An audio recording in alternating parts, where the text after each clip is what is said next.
All right, everyone. Welcome to Tiger Talk Thursday. We are on episode 71, and I've got a very special guest for you today. Taylor Johnston is in the house. Welcome, Taylor. Hey, thanks for having me.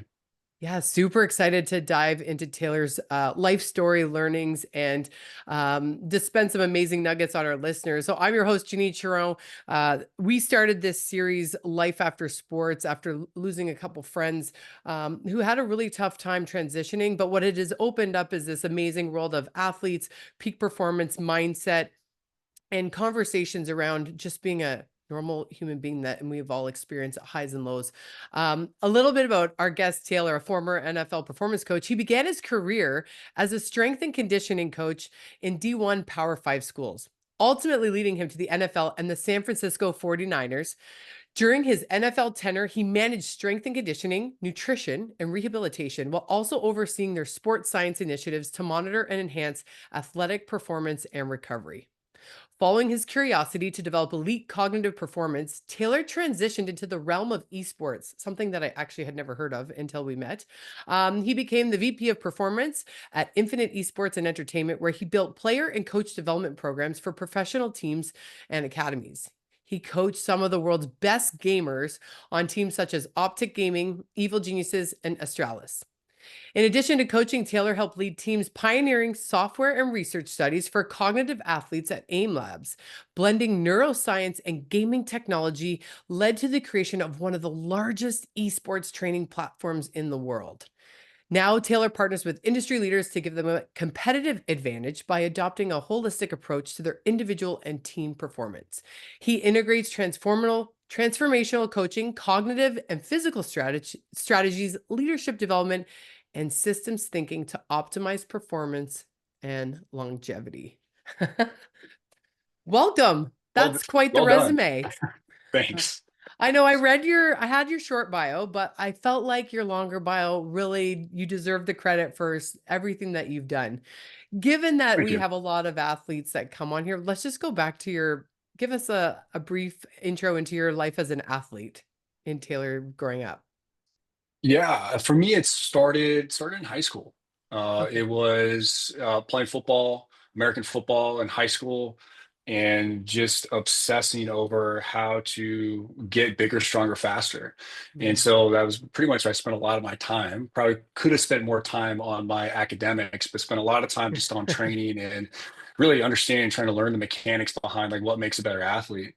Probably out of necessity. Our head football coach was an amazing human, amazing coach, not a great strength coach. And so that was just like, hey, well, if I want to get better, I need to take that on myself. And I think that's what really kind of started for me.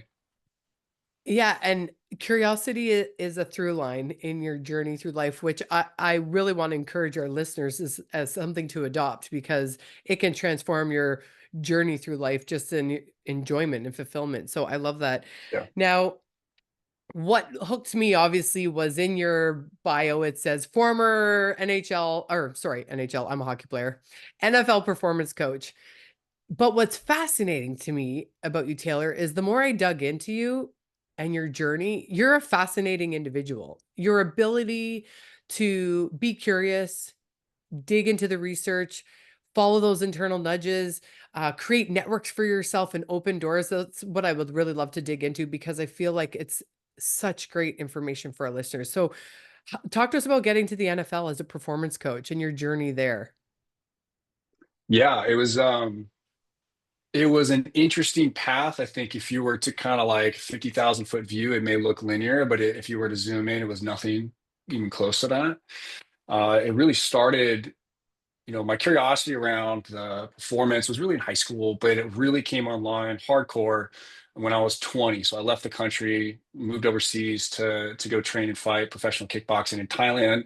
And after about, I don't know, about a month or two, my trainers signed me up for my first fight. So I walk into the gym and they point to the board and my name's on that board and I see like 8 weeks out from my fight. And I'm like, oh, this just got really real. And I was like, okay, kind of like in that moment, took inventory. It's like, okay, well, shoot, like what do I have at my disposal? How has my training gone? Where are my areas of opportunity? Where are my strengths? And that really what kind of it started to give me this holistic view of how I could prepare myself for that fight. Um, really what came out of my time in Thailand was just this fascination with how to, well, really it was around cognitive performance, but it was all the things related to these human factors. And so when I came back to the States, that's why I went to university and UC Davis. My undergrad was neurophysiology and biology, and really just exercise science, right? Just trying to understand the system of systems, and that led me down the traditional track of strength conditioning. So I was very fortunate to get these opportunities to work at some amazing schools and programs, USC, UCLA, Auburn, Louisiana Lafayette, and San Jose State. And it was each kind of rotation that I went through, a lot of times you learn what not to do, which is just as important Yeah. of what to do. I was very fortunate to work under some amazing coaches, all with very different mindsets and approaches. And it kind of became a blueprint for me of how I would model success and performance. And I'm a huge fan of NLP, which is neuro linguistics programming. And a big part of that is like if someone else can do it, so can you. But Mm, even if they haven't done it, you can have a problem set and pull inspiration from different domains, industries, individuals, and take the best of them and make it your own. yeah. And that's really what I got exposure to throughout my tenure in collegiate sport. And then it was at San Jose State where I had this amazing opportunity to kind of take the leap from collegiate sport in the NFL. And that was thanks to my mentor at that time, Mark Uyama. We call him Uy. He's from British Columbia, and he was the Ooh, head I was strength coach born for in the BC. 49ers. Woo. Yeah, BC's great. I love it. And so Uwe gave me my first shot. And it was, for the listeners, because you said it's important about the networking, what got me to those different colleges, those programs was a few things. One, it was being curious and asking a lot of questions, being the squeaky wheel. Two, it was being bold and just asking. It was just asking and putting myself out there. Hmm. And three was really appreciating the power of relationships, knowing that even if nothing was going to come of it right now, you just never know what happened down the road. And to maintain, like, I love the saying, like, dig your well before you're thirsty. Mm. And so always having relationships and check-ins, like just for the sole purpose of building relationships. And then what will come from that is when the time comes or the opportunity arises, then you have this deep well of both knowledge and network to basically tap and say, okay, can you help me with this? And then just being bold to ask. So, I remember being at San Jose State. Mark, Uwe would come back from the training center in Santa Clara, and he would just pop in at San Jose State, and it's kind of a statured dude that like no one really wanted to like talk to him because he was kind of had this demeanor to him, and I'd tell this to his face all the time. I was like, man, you're kind of an asshole, but I love you. But I just that didn't deter me. I was like, he must know something that I don't because Mm, he's at a level that I want to be at. mm. And so I used to just ask him a ton of questions. And that's really what developed our relationship to where, he started mentoring me. And then the time came where I was looking to leave San Jose State. I had kind of maxed out my tenure there. I wasn't going to take my boss's, my other mentor's job. I was like, hey, it's time for me to leave. And I was on a call with Uli one day and I was like, hey man, like here's what I'm thinking. I was looking at some other college jobs, a couple of head position jobs. And I was like, I'm gonna shoot my shot. I was like, why don't I just come work for you? Just totally no expectation, shot my shot. He goes, let me call you back. Calls me back 2 days later and he goes, all right, man, you start for summer training. And so I think the moral of the story for me and maybe for listeners is you just never know.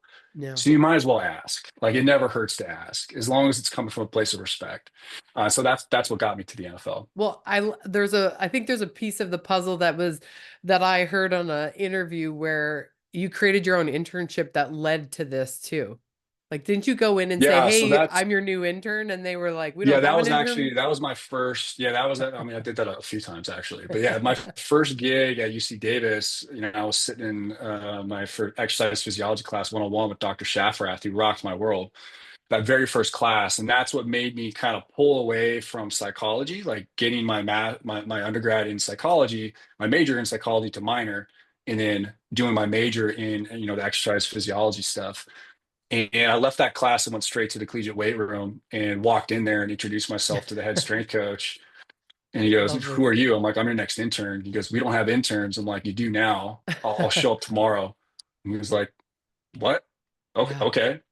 And what was great about that is he became a dear friend of mine and actually created a paying position. I was literally, if I was not in the library, not in class, I was in the weight room, and Mhm. that's all I cared about. And he created a position where I was able to support myself, paid me a little bit of money, which was great. And then I did that again when I went from USC to Auburn, where Yox was the head strength coach there, Kevin Yoxel, just an OG legend in the strength conditioning field, and called him up. I was like, hey, I'm gonna be your next GA because I wanted to go from an intern to graduate assistant. And he goes, we don't have an open spot. And it's like, doesn't Yeah, matter. you I'm do. showing up in the summer, and I'll intern for free until a spot opens up because I don't know when that's going to be. I'm like, it doesn't matter. And sure enough, within a month or two, a spot opened up just by chance, serendipity, and I stepped Yeah. into that role. Well, there's so much that you convey to a person about who you are with that one statement. Well, now you do. Confidence, but you followed through on showing up, so you build trust. They knew they could Yeah. count on you. You showed them what you were made of without needing a paycheck, and they are going to see that you're going to take ownership of whatever role. And that's someone that I would want on my team any day, right? So Yeah, I love totally. that Yeah, about thank your you. story. Yeah, no, it's remarkable, and it takes a certain person to be able to do that because it seems like you have this long-term vision. You're able to connect the dots on the activity that you do today with tomorrow. Had you always had that, like your interest in cognitive performance, even when you were dissecting your fight before you came back to the States?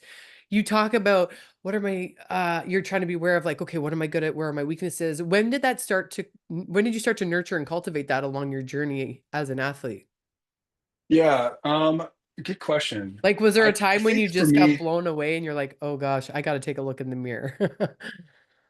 um, I think it was just throughout the entire time, I knew that in order, for whatever reason, I probably was modeled to me from my mom or my dad or somewhere, some influence for me, um, became like this introspection of like, okay, I'm also a very internal person. I'm Mhm. probably the most extroverted introvert you'll ever meet. So for me, it's like the way I process and actually integrate information is by myself, in solitude to really unpack and like reflect on what's in the past. And so it's interesting that you say like, how this forward vision, I do, but it's more so I build it in chunks. Like I Mhm. have a long-term vision, but really it's like I try not to operate, at least now in this stage of phase, no more than like 12-week cycles Yeah. because so much can happen in 12 Mhm. weeks. But to your question, I can't recall any specific time where it really switched on. I would say probably if I had to guess, it was around that Thailand piece because that was actually not an easy time for me. I was by myself, sold everything I had. I had no plans of coming home, so I was like, I kind of need to make this work. And eventually, obviously, came back to finish university. That was a whole story where my dad flew out for my 21st birthday and kind of like, you should probably finish school. And I was like, good thing you said that because I'm actually thinking about it. But I'd say I'd say probably the last 10 years is when I became even more intentional about journaling. Like I've journaled almost every day for the last 10 years. I keep all my journals. Now it's electronic, so I'm not slugging around, hundreds of journals and Don't whatnot. you love pen to Um, paper though? I I love pen do. to Well, I paper. have for all the techie nerds out there, I have a specific cover on my I've got iPad gazillion of these where things. Yeah, I have a cover on my iPad where it actually feels like you're writing on paper. So that kind of Yeah. serves that for me. But I take so many notes and I'm such a visual person. Doing it digital now makes sense. But yeah, I'd say like the whole process of just unpacking and we're kind of looking back, slowing down to speed up has been big, probably the Mhm. last 10 years for me. Oh, I love that. I feel it's funny how you said you're probably the most extroverted introvert. I crave solitude and reflection. I mean, it took me having to go through breast cancer to activate that, but as the high achiever, I really recognized all that achieving was for me to get my external validation because I hadn't spent the time alone to reflect and see what I wanted to keep, what I needed to let go, what I've grown out of, old systems that were operating. So I Yep. love the introspection piece. And I think it's a huge part of growth that people overlook. It's like there's nothing else to do. You just need to you need to remove and reflect so we know where we're starting and where we want to go type thing. Yep. You talked about the NFL performance coach, and you mentioned you were there for 2 seasons. Mhm. What I found very interesting, and I wanted you to expand upon, is you can learn a lot from a group when you're losing. because there was a changeover Yep. in coaches, right? You said, I think, and you were there Yep. second year. Yeah, I was there Talk for to me about that two and coaching evolutions. Yeah. and Yeah, I what you think, saw with your athletes and what you experienced and learned. totally. Yeah, I think, winning can mask a lot of things. Mm, And so I think it's the opportunity, there's yeah. opportunities in both wins and losses. I mean, really, there is no losing if you choose to see it as feedback and an opportunity for growth. But what can happen when all you're doing is just winning, and if you don't have a culture of introspection and slowing down to actually glean insights, whether it's a win or a loss, it can like sweep a lot of things under the rug. And so the two seasons I was with the San Francisco 49ers, we had two coaching changes. We were not a great team. We had a little bit of success, but just not a lot. And I think for me, what it taught me, and I was incredibly grateful for this, it taught me the importance, even more so, of building rapport Mm. and how to coach and motivate individuals to do something that they need to do, even though they don't want to do it. Right. So it's hard enough Are you to, going to tell us how you you know, did that? How did well, you motivate them? honestly, it's really about just building rapport. It's just being a human being. Okay. Yeah. I think by that time in my coaching career, I kind of moved out of the whole, what we used to call them, like being a red ass. You're just like coaching, screaming and yelling. And dudes like, guys don't Yeah. really respond to that. That shifted for me when I was at San Jose State, because I started to realize, oh, if I want to get the best out of my players, I need to have a conversation like you and I are having right now. Mhm. And there are times where you can turn it up or turn it down. But one of my other mentors, he was like, you always need to complement and balance and create harmony in the situation. So if they're super high, you meet them when they're at and bring them back down, right? If they're Mm, super low, meet them when they're at and bring them up. And you can only do that if you have flexibility in your communication. mm, And so I think that for me, I mean, if you were to ask, like, how would you do it? It's a couple things. One, it's just building rapport. Two, and by rapport, I mean it's understanding the nuances, the body language, how they're showing up, the inflection, the tonality, picking up on those things, like actually giving a shit to like listen and care yeah. about that. The other is understanding and have flexibility in your own communications. An example of that would be, if somebody is a big picture thinker, meaning they think 50,000 foot view, and if you're like a literal specific thinker and speaker, and you're only talking in minute details, you're going to completely miss each other in conversation. And so part of building rapport or having flexibility in communication is meeting somebody where they're at and identifying, okay, they're like a big picture person. Okay, let me meet them up there. I need them to get these details, but I need to take them from 50,000 feet to 25,000, 10,000, 5,000, bring them down to the ground, and then bring them back up. And Yeah. there's an art to that. And I think it's really important because people appreciate it. You just feel different when you're engaging somebody, when you're actually, we'll call it, speaking the same language. Yeah. Uh, I love it. I can only see how that was. Okay, so NFL, you're there for 2 years. You have those great experiences. There was one thing I did have before we go on to your other accomplishments. You talked a lot about training, like doing the same thing, like 10 hours a day, every day, but then how you were able, like you talked about peak performance or getting them to rise when you need, I forget, what did you release when you needed them to release? I forget what the word you said, but it's basically game day, right? When we want them to be optimal and being able to go after what the goal of obviously winning when you're with a team, and how you Mhm, switch their training. That made me think a lot about how I needed to switch how I showed up in my life for myself, um, mhm. as a mother, as a mom, as a wife, as a coworker. And like it's so true how we are often operating on those old systems if we don't take the time to introspect. So can you share with our listeners how they could do something like that? I know it's so much bigger than that. And there's more time and you'd have to dissect it and really look into like what's the one thing that's really like the pebble in their shoe that's affecting Mhm. all areas of their life. But how would Yeah, you help someone navigate that if they were just like I, especially in this life after sports context, they've played yeah, a sport, they've had a certain identity for so long, they're attached to that identity, they haven't nurtured or cultivated other areas that they're really passionate yeah, about. How do we bridge that gap for them so that they can move into action? yeah. Yeah, I'll repeat it back to make sure I understand your specific question, because there's a couple things in I there. know So the there's a first few, part sorry. was, like working backwards from game day.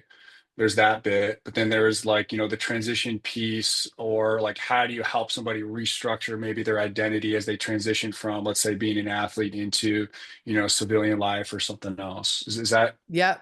Yes. okay? My brain Yeah. works. It's So big. so I would say like, you know, let me give a little context. So the people that I work with now, I call them business athletes, right? And I say that because more times than I not, love that. the people that gravitate towards me are former athletes, whether high school, collegiate, professional, amateur, weekend warriors that are playing the game. The game they play now is business, entrepreneurship, and life. And they want to play at a high level and do it for as long as possible, as long as they choose to. Yeah. And that resonates with a lot of the former athletes because that essentially was their previous world of playing at a high level for as long as they can. The game they were playing was whatever sport they chose in whatever arena that was. And I'll speak for myself first in my own transition because I never played, professional sport, even though like in Thailand, I was considered a professional kickboxer having 3 fights. But I think I felt more of a transition when I left the NFL into esports of like, there was this period where I was not in esports yet, where I was developing and building the pipeline and the programming and thinking very deeply on like what that could even look like.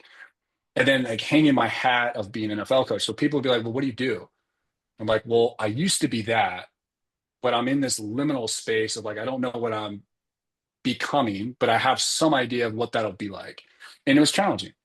And so, from my own experience, what part of that evolution for me, and for the listeners, if you're, I don't know how familiar they are with Joseph Campbell and the hero's journey, it's, Joseph Campbell is fascinated with mythology, specifically around the stories around a hero or a character that crosses a threshold, has a calling, crosses the threshold, and they go on this story arc of becoming a different version of themselves. And if you take a step back, what you realize is we're always in a state of becoming. We go through these evolutions of values, beliefs, programming, duties, opportunities, and we're never the same person. No. And so I would say to the question around kind of shifting identity, one is you are not what you do. It's you got to be, it's important to understand, like one of my mentors would say, like your identity is like if you got arrested for whatever reason, they took a picture and they're like booking you. Yeah. I'm 6'1", brown hair, brown eyes. I have, relatively tan skin. He goes, that is like your surface level identity. What you make it mean, Mm. that can always change. And Yeah. what you're interested in and what you're curious about and what it is, how you show up, that is always in flux. Mm-hmm. And that was helpful for me to understand and say, okay, well, I'm not what I do. I'm more about who I'm becoming and how I want to show up. And so a big part of that for me, and what I actually coach a lot of individuals through, regardless if they're former athletes or not, because for me, a lot of the individuals that I work with are leveling up in their career, right? They are chasing a big goal. They've either stepped into a new opportunity or they have been in an opportunity and want to level up. We spend a lot of time on values. Yeah. Your values drive your beliefs and your beliefs drive your behaviors. For And sure. so any time in life, it's important to check in and say, what do I really value? And I can look at my client's calendar if they And you know use what they one and value. say, hey, let's show me your calendar and I'll show you what you value. Because how you spend your time is going to be representative of what shows up and occupies your space. Absolutely. So that's a big part of it is understanding like, what do you really value? Because that'll show up in different ways. And then from there, you get to ask the question, okay, well, based on these values, do they still fit with who I am right now and who I want to become? And so you get to ask this question. And for a lot of times, we take them through design sprints and say, okay, well, what is the version that you have yourself? Like, who do you want to become physically, mentally, emotionally, and spiritually? What does it look like? What does it feel like? How will you know when you have it? And then we start to future pace and create an ideal outcome or version of themselves and then start Yeah. to work backwards from that. So to use the game day analogy, that is this, if we were to use like the Olympic cycle, in 4 years time, that version of yourself that is peaking for that Olympic game, who's that person? Yeah. And how do we work backwards from that? Yeah. I love it. And it makes so much sense. I mean, I love your words, your choice of words, your design sprints and future pace and all the things. It's so relatable. And I do believe all of us are competitive, whether you're an athlete or not. Sure. There's something Yeah. you love to do, right? Um, Talk to me about the difference between high achiever and high performer. Yeah. So uh, my definition of it, a high achiever could be a one-hit wonder or a flash in the pan, right? It's Flash in like the pan. anyone could become a high achiever. Well, they will grind, grind, get the bag, get the job, get the girl, whatever. and completely burn out because of it, because they've actually haven't built a system or a process. Yeah, me too. I used to be that. They haven't built the system or the process in place that allows for sustainability. They don't have the capacity. Yeah. So that's a high achiever. A high performer, in my opinion, is an individual who see themselves as an individual who wants to play at that level for as long as they choose to. Therefore, they approach the problem sets more intentionally with a system and a foundation and a process in place, and they focus on the process, not the outcome. Yeah. And I Process think, focus it, for sure. yeah, process focus. But here's the thing around performance. Like I was talking to one of my colleagues, Ben Sporer, which is a great book, by the way. Output for any of those out there. We could drop it in the show notes. We were chatting about the whole distinction around performance. I think people get performance kind of mixed up. Like it's a very flashy buzzword, performance this, performance that. The definition of performance is the execution of a task or a function. It's Mm. very vague. That's it. That's what it means. So like performance of It's what? funny. Performance And feels more like an outcome as opposed to an execution, right? exactly. So performance is an output, not an outcome. Mm. The performance is the accumulation of your inputs, Yeah. which create outputs, Yeah. which then could lead to a number of outcomes. The Exactly. Yeah. outcome itself is the dance, the game, the winning, the losing, whatever. But your output is how you show up on that field, whether you're focused dialed, whether you have the work capacity to be able to play at that level. And so it's shifting that just a bit to say, okay, well, performance is an output, not an outcome. But what are my outputs? And I love thinking like systems thinking and design. It's like, okay, well, if we think about systems and creating these outputs, well, Gall's law is a complex system can only be built from a simple one, Mm. meaning you cannot create complexity off of complexity. Complexity comes from simplicity and then becomes complex.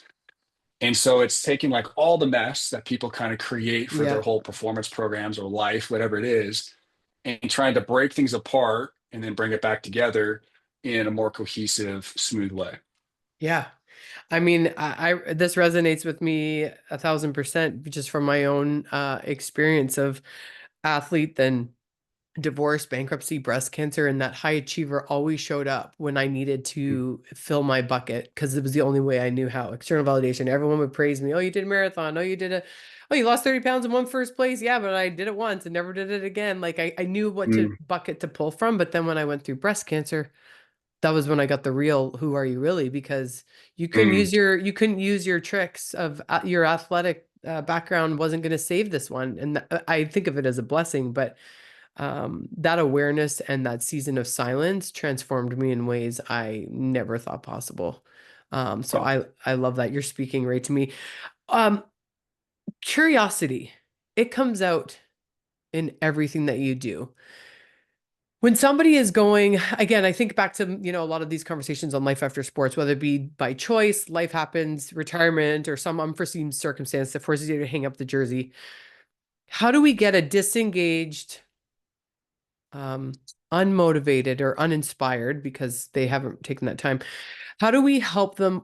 If you could give them their top 3 steps to help them just even move the needle a little. I'm not trying to overwhelm them. I'm not trying to, as athletes, I find I like the bright, shiny goal to go after because I was really good at that. But then I got to a place where my mental capacity couldn't even fathom the extreme measures that I used to take to achieve yeah, certain goals.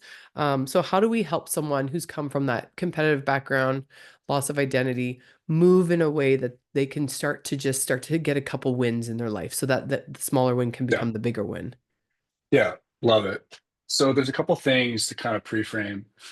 One is I've recently been taking and just going down the rabbit hole of learning improv Oh, for a awesome. number of reasons. Yeah.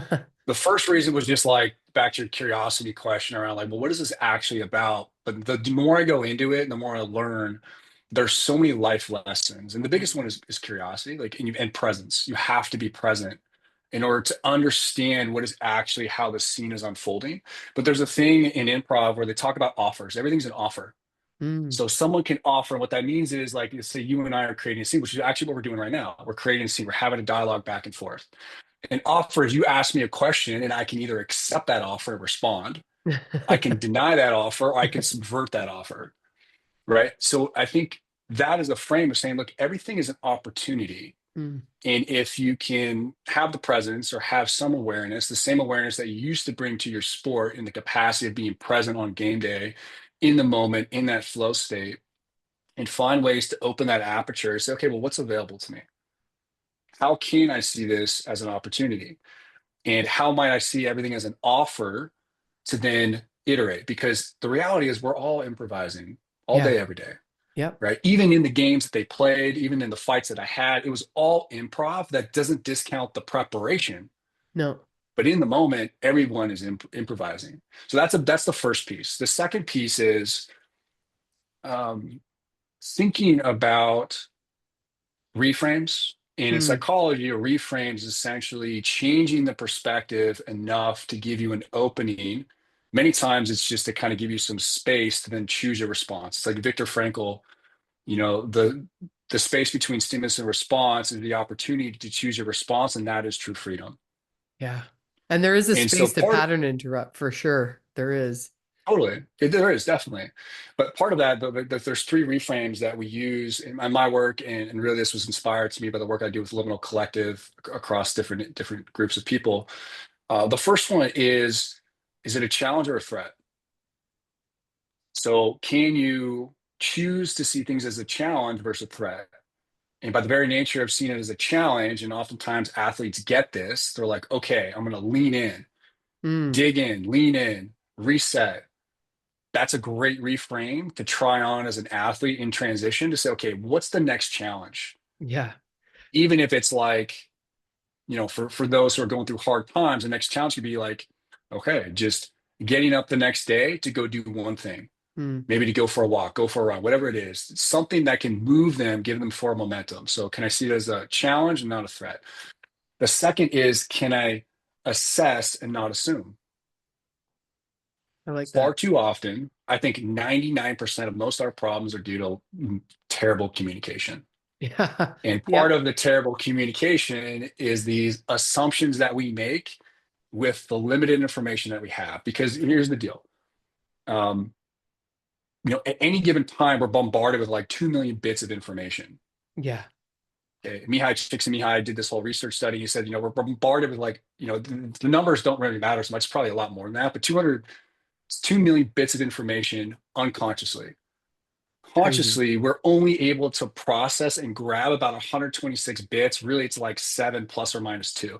That's why like phone numbers are like short and chunked, right? But in any given time, if we're focusing in our environment, it's 126 bits. So 2 million to 126. What that means is, in order to do that, we have to generalize, delete, and distort. So the more you understand about your mind, say, okay, Mm. well, I'm not actually getting all the information that's coming to me. I'm generalizing, I'm deleting, and I'm distorting what I'm hearing, what I'm seeing, what I'm feeling.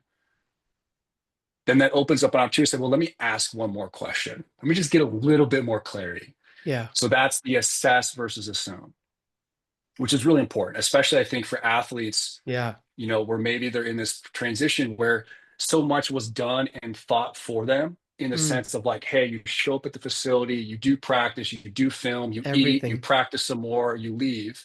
It's like, hey, let me just start to ask some more questions and figure out what is my style, what is my own flow, how can I just ask even just one more question. A lot for my clients, even in executive sales, it's like, hey, just ask one more question before you try to go to solve the problem. Just ask one more question. I love that. You know what's funny? So What that's came up assess for versus me? assume. My husband used to be like, "You," because I got a full ride to the University of New Hampshire. And he's like, "You got everything handed to you on a silver spoon," and I would get like, it would set me off, and I would be like, "I work my ass off. Like I would train, skate, and then I'd get on the treadmill for an hour. Like I was committed. I put my work in. I graduated Dean's List." But I didn't understand what he was saying until I had the self-awareness of looking back and seeing all the things that were lined up for us athletes, which took the Yeah. thinking out of it so that we could just show up Yeah. and be the So that you athlete. could And do it all was like, those things. whoa. Yeah. Yeah. And it Yeah. was kind of like, Totally. oh, now I know what you meant by that. Yep. Yeah. That's it. So then there's Wild. one more reframe, which I think is important, which kind of ties it all together, which is respond versus react. Yeah. Right. Okay. And so I would say you could break that apart a couple of ways. Going back to the Viktor Frankl, it's giving yourself this space, even just a moment, even just one breath, even just like to just slow down and say, okay, how do I want to respond versus react. Because more times than not, a reaction is based on an emotion. Now, Mhm. emotions aren't bad, but I think we can all agree, sometimes our response or reaction to an emotion may not be in our best interest. And that goes both positive and negative. For sure. Like you can be riding super high and make bad choices. You can ride super low and make bad choices. Yeah. And so coming back to neutral or choosing your response gives you more leverage because you're using more of like your logical faculties. And so those are like the big three reframes. So it's challenge versus threat, assess versus assume, and respond versus react. Yeah, I love that. And what a great way to think about it. I feel for what's your take on if somebody's, in a really tough place? I found for me, because I had 6 surgeries and I put on like 40 pounds because it was back to back, just making a commitment to show up for myself in the gym has like just flipped the script in my productivity Totally. and consistency. Yeah. But not having the end goal, it's funny. I Yep. actually feel it on my own journey. I'm really enjoying the process. Whereas it used to be about, oh, when I lose 20 pounds or when I fit into this. And it's like, no, I'm just loving feeling strong. Yeah. And if I feel Yeah. We tired call or that, really, what's that? Go ahead. yeah, we call that the gap in the gain. So Dan Sullivan and Benjamin Hardy wrote a great book called The Gap in the Gain. The And Dan gap in the Sullivan's gain. The Gap in the Gain. So Okay. Dan Sullivan's, very, very successful, very well-known executive coach. And what he started to notice with high performers, and this goes for athletes too, any high performer, doesn't matter the industry, is there is where we are now and where we want to go. Mm-hmm. Okay, so where we are now, where we want to go, and there's this ideal state of what we want to achieve and accomplish. But here's where we are, and there's this space, this distance between where we are and where we want to go. Yet we're comparing ourselves to that future version. Now, that's not to say you don't want to have an ideal version of yourself, a big goal, some sort of milestone or championship, a big game to work towards. What you want to avoid is rather than comparing yourself to that person, which you're chasing, you compare yourself to who you were yesterday, a week ago, a year Mm-hmm. ago, 10 years ago.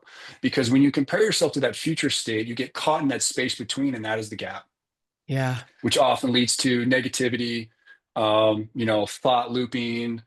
I'm never going to be enough. Am I going to get it? And examples of this is like, when I get the girl, then I'll be whole and complete. When I get Yeah. that job, I'll be financially secure. When I win that game, then I'll be enough.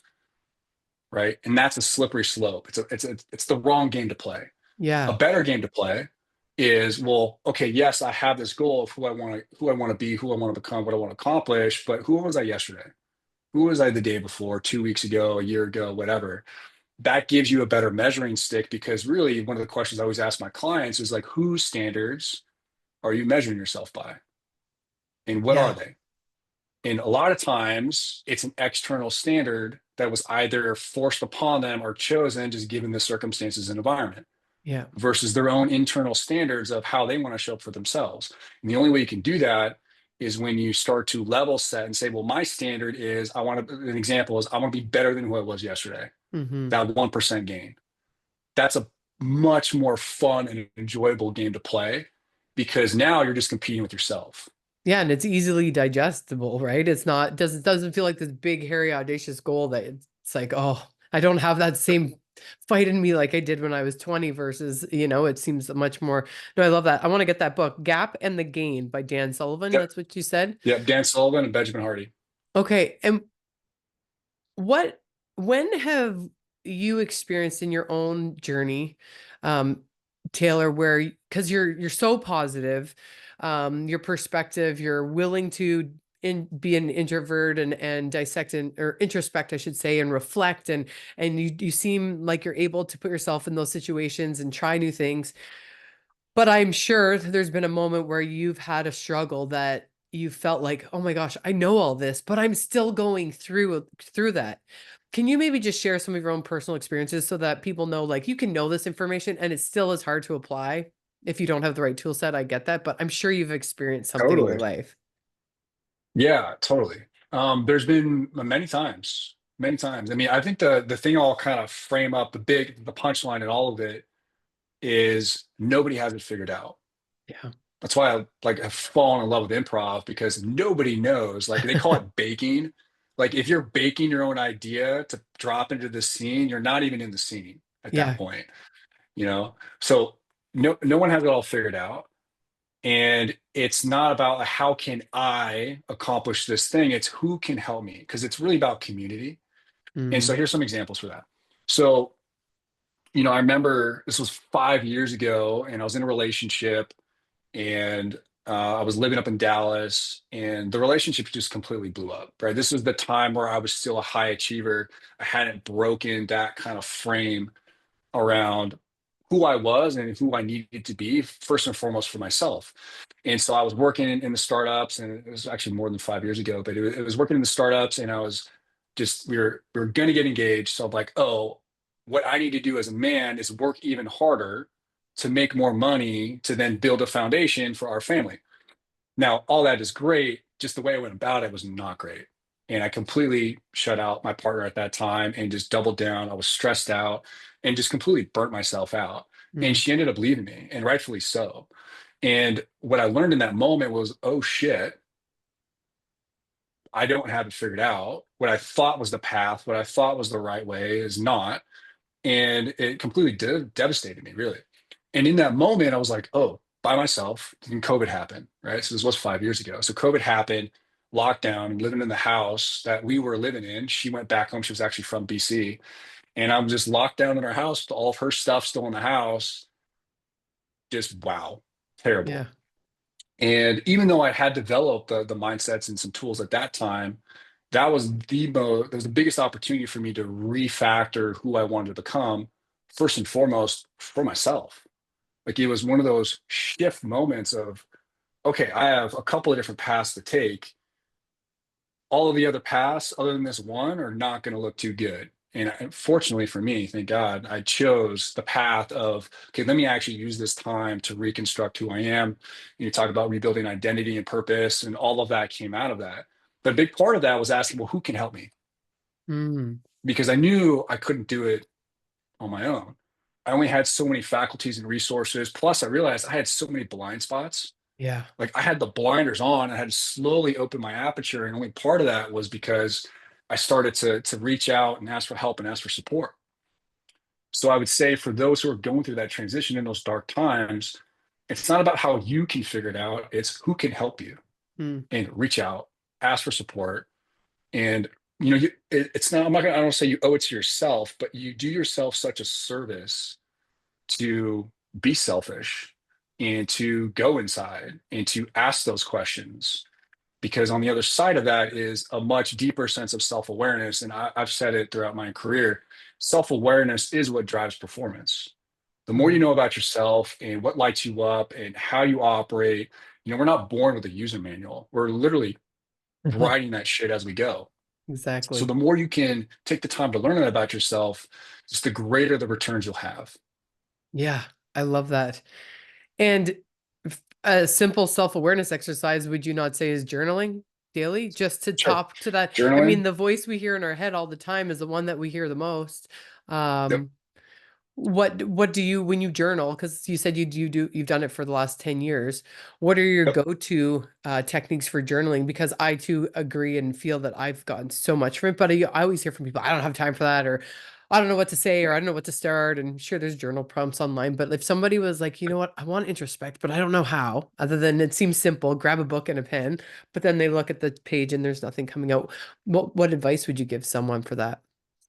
Yeah, I mean, I would say the best self journal is a great, hard leather bound journal that you can get. It's not leather bound, but it's the bound journal. And I model a lot of my journaling practices off of that because it's very clean and simple, right? It's 3 points of gratitude in the morning, 3 points of gratitude at night. My rule for myself is they can't be the same thing. Yeah. So I can't just duplicate what I'm Yeah, grateful for. I yeah, gotta like think about exactly. it, you know. Exactly. And then I write about, like, I learned this from listening to a Tim Ferriss and Hugh Jackman podcast, where Hugh Jackman would say in the morning he would write a declaration, and the declaration is in past tense, saying who he wanted to be for himself and others for that day. So for me, I usually pick three things, like, today I want to be grounded, confident, and engaged. And then Mm, I write about how that showed up for me as if it had already happened. And that takes, 2 minutes to write that out. And then I write out, okay, what are my objectives? What are my priorities for today? And then at the end of the day, I go back and I say, okay, well, what did I learn? Like if I'm Yeah. not learning at least one thing, I'm not paying attention. And then I celebrate my wins Yeah. and I brag. I'm like, okay, what did I do awesome at today? I love that. Like, because the reality is for a lot of high performing individuals, we need to hunt for the wins. We're so hard on ourselves. Yeah. Like, it's Mm. never going to be enough. Mm. So, a lot of times, like, you got to hunt for the wins and say, you know what? Like, me go to the gym and like the last 5 minutes of that session, like, I was not feeling great, but the last 5 minutes, I fucking sent it and I did a little Metcon finisher. And even though like for the first 55 minutes, I was kind of like just going through the motions, but the last five, like, you know what? I'll take that as a win. Yeah. Or that one extra rep. What I'm That's it. hearing too is how to manipulate and condense time with the intentionality as you plan your day. Yeah. And that's why the calendar, it's funny. Only the last few years did I really, I had always heard, if it's not in your calendar, it's not, you're not like, it's easy to flow and everybody's kind of going by this like hypnotic rhythm of life or whatever outside Hmm. sources are telling them who they should be versus, and it's that slow down to speed up. And you spoke to it as well at the beginning, but it's being intentional. I know at like 4 to 7 a.m. I have meditate, journal, workout. And when I really made a commitment to that process, I mean, it changed how I show up. I definitely still have, I feel the high achiever in me, and I'm developing the high performer system in myself. So it's really interesting. I find your information and the way that you deliver and explain things so simple. So I really appreciate it. Now I know you've had experiences. You've got how one goes from NFL to esports. So for anyone that knows that, like I tell my kids, there's too many video games. Why are you playing video games? And I heard you have a totally different perspective. Like people can make money at this. When you think of your background as a coach or Hmm. performance, you've accomplished so much, and I would need so much time to be able to sit and chat with you. And I feel like I could have a 6 hour interview because you're so interesting. Um, Through that journey and the cognitive performance world, because I'm very passionate about mindset, and a lot of my listeners are as well. What have been your biggest takeaways and learnings as you've gone through like NFL, then to esports, and Hmm. and lessons not only for the athlete but for the families of the athlete as well, because there is a support network that has a hard time understanding, and we're so ingrained in how we were raised, or like you should do this, you shouldn't do that, da da da. Um, that's a fully loaded question. You're probably like, Janine, I'm going to reframe. What did you ask me there? I'm tracking. A couple things. So I think when I look at my journey, across sport and esports and business and even just, with military and creative arts and all the other stuff, the projects I get to be involved in, and I'm very, very grateful to be involved in with my work with Liminal. If you take a step back, what you realize is we're all performers. Yeah. We all have an arena we step into. Maybe we're not going to win a world championship or play in the World Series or, go get deployed overseas and run a special ops mission, but we all have an arena we step into. Hmm. And at the fundamental level, we all want to do well. And at what I've really hung my hat on and just continue to develop a deeper sense of appreciation for is what I said earlier is self-awareness drives performance. So it doesn't matter if it's in traditional sport, esports, business. When we think about from the cognitive perspective, the more you can develop yourself to slow down, ask better questions, have more clear thinking, the better return you're going to get. It's just hands down, right? You couldn't argue with like, no, I don't want to think better. I don't want to make better decisions. I don't want to have clarity of thought. I want to feel like I'm pushing my thoughts through Jello. It's like nobody would say that. And if No. they did, I'd be like very curious to say, I'd be like, well, tell me more about yourself and how that's working out for you in terms of like you actually accomplishing your goals. And so the self-awareness piece is really important because it starts to give you a bit of a map to your own territory of how you want to choose to navigate life as you and who you're becoming. So that's the first piece. I would say going back and trying to keep it simple is, those reframes around challenge versus threat, assess versus assume, respond versus react across the board.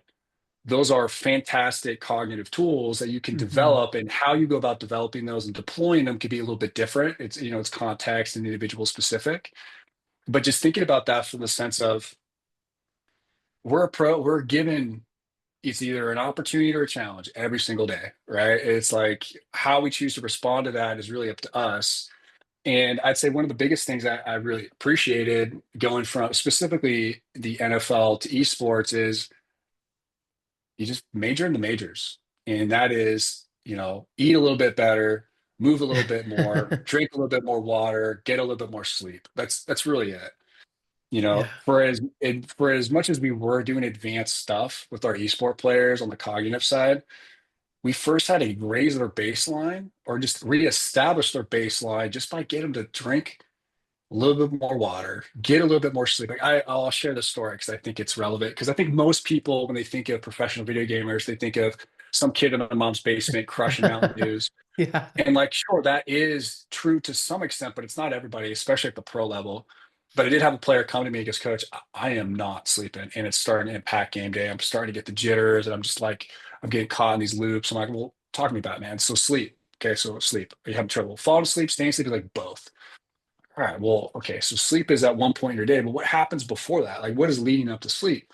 Well, come to find out after some questions, he was crushing like 20 sodas Oh over the my course of the day. gosh.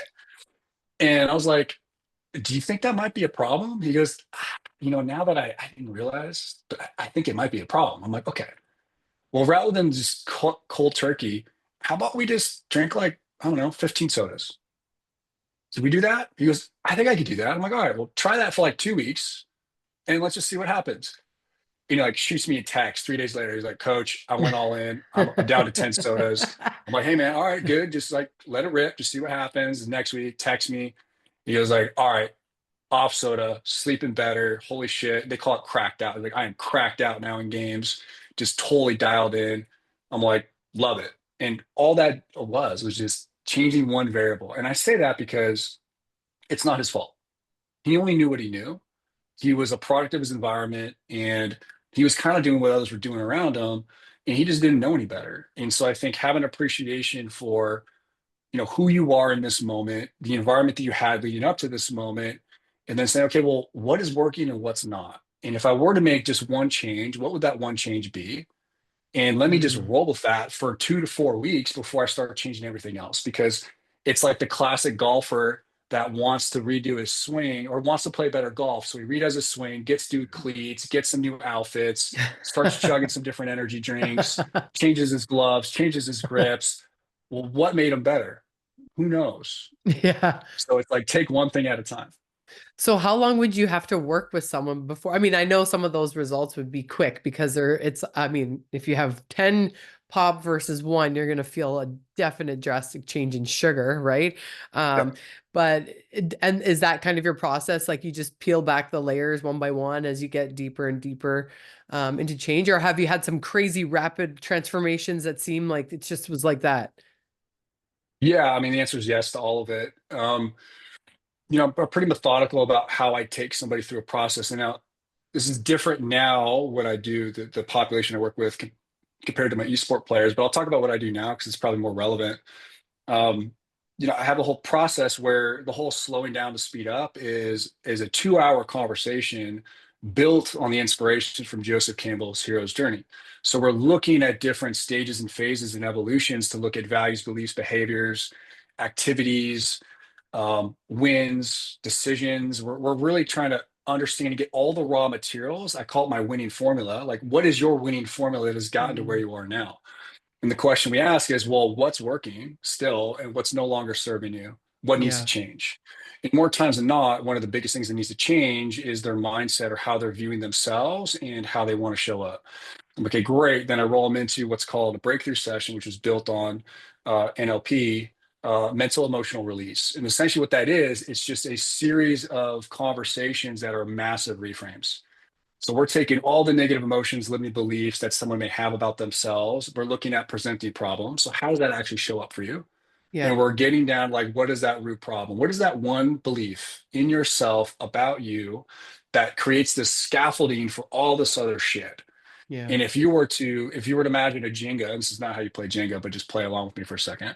If you were to have this Jenga stack and find that one piece and purposely pull that piece to collapse that The stack, whole that's thing. what we're doing. Got it. So we're looking for that one belief that is holding up all these other negative beliefs. and we do a massive reframe on it. And on the other side of it, now that is fast. I mean, I can get somebody to shift and fundamentally change their value set in 5 hours. Yeah. And they are not the same person when they come out of that session because they have so much more clarity and confidence of who they have been, but more importantly, who they are now and who they want to become. And then that's what leads into, okay, now let's build a performance model around you to then support that. Oh, I love that. Pure gold. I'm so grateful that you're in the world doing this type of work because I know many, many people can benefit from it. Is there anything that I haven't asked that, given the context of our conversation, you'd be like, you know what, Janine, this would be really helpful? Um, you've given I mean, so I think you did a much great great job. information. Yeah, you Pardon? did a great. I mean, I appreciate the background, and you actually listen to some of the other podcasts, and some people don't do that. So you already had some great ammunition coming in. I mean, the thing that I most people don't know about, which came up in our conversation anyways, is the improv stuff. Mm. Just nerding out on improv and leveraging that and just appreciating like everything. We're just making it up. Yeah, And in order to make up cooler things, you still have to practice and have the preparation and the sensory acuity and the awareness. And so I think that for me has been this kind of next evolution of how I'm approaching life myself, but really in the work with my clients of bringing more of that into how we view the world and how we can build some models to support that. I love that. And where is the best place for people to find you? I'd say LinkedIn. LinkedIn? It's like I'm not on Instagram. I'd say follow me on LinkedIn, Taylor Johnston Performance. Look for me and, please give me a follow and reach out if you have any questions. You can go to my website, taylorjohnstonperformance.com. But I'd say LinkedIn's probably the best place. It's where I'm the most active, where I'm posting.